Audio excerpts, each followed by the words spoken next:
આ તરફ વાત કરીએ મહત્વપૂર્ણ સમાચારની તો પાર્ટી પદાધિકારીઓની બેઠકમાં પીએમનો મોટો સંદેશ। પીએમ નરેન્દ્ર મોદીએ કહ્યું છે લોકસભા ચૂંટણી પર વિશ્વની નજર છે। ભારત માટે મહત્વપૂર્ણ તબક્કો છે। 2047ના વિકસિત ભારત માટે 2024ની ચૂંટણી મહત્વની છે। વિપક્ષ નકારાત્મક વાત કરે તો પણ તેમાં ઉલઝવાની જરૂર નથી। આપણે સકારાત્મક મુદ્દાઓ પર આગળ વધવાનું છે। સાથે તેમણે એ પણ ઉમેર્યું કે દેશમાં જાતિઓ ફક્ત 4 महिला, युवा, खेडूत तथा गरीब અને આ લોકોના વિકાસ માટે કામ કરો। તો સામે પડકારો નથી તો તેનો અર્થ એ નથી કે કાર્યકરો નિષ્ક્રિય થઈ જાય।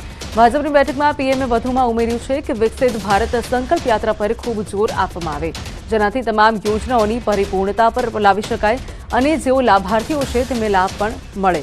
તો ભાજપના રાષ્ટ્રીય પદાધિકારી બેઠકના પહેલા દિવસે મહામંત્રી વિનોદ તાવડેએ વિષય રાખ્યો છે લોકસભા ચૂંટણીમાં 10% વોટ વધારવા બૂથ સ્તર પર કામ કરવું પડે। તો આ મુદ્દે પીએમએ કહ્યું છે કે આપણી યોજનાઓ ગરીબ, યુવાનો તથા ખેડૂત અને મહિલાઓ સુધી યોગ્ય રીતે પહોંચવી જોઈએ। જે રાજ્યોમાં ભારત વિકાસ યાત્રા નીકળી રહી છે ત્યાં ફોકસ કરવામાં આવે અને સાથે બૂથ મેનેજમેન્ટ પણ જે છે તેની પર પણ ફોકસ કરવાના સૂચન આપવામાં આવ્યા છે। તો આ તરફ પદાધિકારીઓને બૂથ મેનેજમેન્ટ પડકાર તરીકે જોવાનું પણ સૂચન કર્યું। બીજી બાજુ સંગઠન શક્તિથી જ જીત મેળવી શકાય તેવી પૂરી તૈયારી સાથે જનતા વચ્ચે જવા તેમણે જણાવ્યું છે। આ તરફ ઉત્તર પ્રદેશ, મધ્યપ્રદેશના બૂથ મેનેજમેન્ટનું ઉદાહરણ પણ તેઓએ આપ્યું છે। સાથોસાથ પીએમએ સોશિયલ મીડિયા પર પ્રચાર તેજ કરવા આહવાન કર્યું છે। પૂરજોશમાં લોકસભાની ચૂંટણીને લઈને તૈયારીઓ ચાલી રહી છે। 2024ની લોકસભાની ચૂંટણીની તૈયારીઓ ત્યારે કોંગ્રેસ ચૂંટણી ઢંઢેરા સમિતિની રચના કરી છે। 16 સભ્યોની ચૂંટણી ઢંઢેરા સમિતિ ત્યારે સમિતિ કોંગ્રેસનો ચૂંટણી ઢંઢેરો તૈયાર કરશે। આ સમિતિના ચેરમેન પી ચિદમ્બરમ, કન્વીનર એસટી દવે, પ્રિયંકા ગાંધી, સિદ્ધાર્થ મૈયા તથા શશી થરૂર સહિત કુલ 16 સભ્યો હાજર છે। બીજી બાજુ ગાંધીનગરના ગિફ્ટ સિટીમાં દારૂની પરવાનગી પર શક્તિસિંહની પ્રતિક્રિયા સામે આવી છે। ગાંધીના ગુજરાતમાં દારૂની છૂટ ન ચલાવી લેવાય। ગિફ્ટ સિટીમાં દારૂ પર પ્રતિબંધ હટાવવાના કારણે ગુજરાતને नुकसान થશે।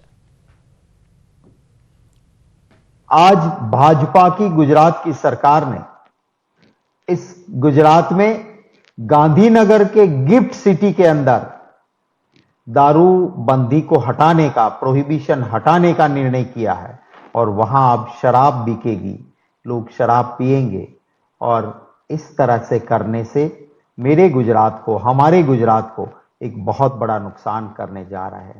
गांधी आश्रम थी मात्र 500 मीटरना अंतरे जे रीते प्राइवेट होटल ने दारू वेचવાનો પરવાનો આપતો એક નિર્ણય લીધો હતો, અમે ત્યારે પણ એનો સખત વિરોધ કર્યો હતો અને આજે જે ગિફ્ટ સિટીમાં દારૂ પીવાની જે પરવાનગીની છૂટ આપવામાં આવી છે અમે આનો પણ વિરોધ કરીએ છીએ।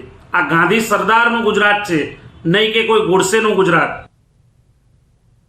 તો આ તરફ ગિફ્ટ સિટીમાં દારૂની પરવાનગીને સુરતના ઉદ્યોગકારોએ આવકારી છે। સુરતના ઉદ્યોગકાર દિનેશ નાવડિયાએ કહ્યું કે આ પરવાનગીથી વિકાસ વધશે। આજે ગુજરાત સરકારે જે નિર્ણય લીધો છે ગિફ્ટ સિટી એરિયાની અંદર આલ્કોહોલ ફ્રી એરિયા ડિક્લેર કર્યો છે, એના કારણે હું ચોક્કસ માનું છું કે ગિફ્ટ સિટીનો ગ્રોથ, ડબલ ગ્રોથ થશે અને ગુજરાતના વિકાસની હરણફાળ ગુજરાત ભરશે।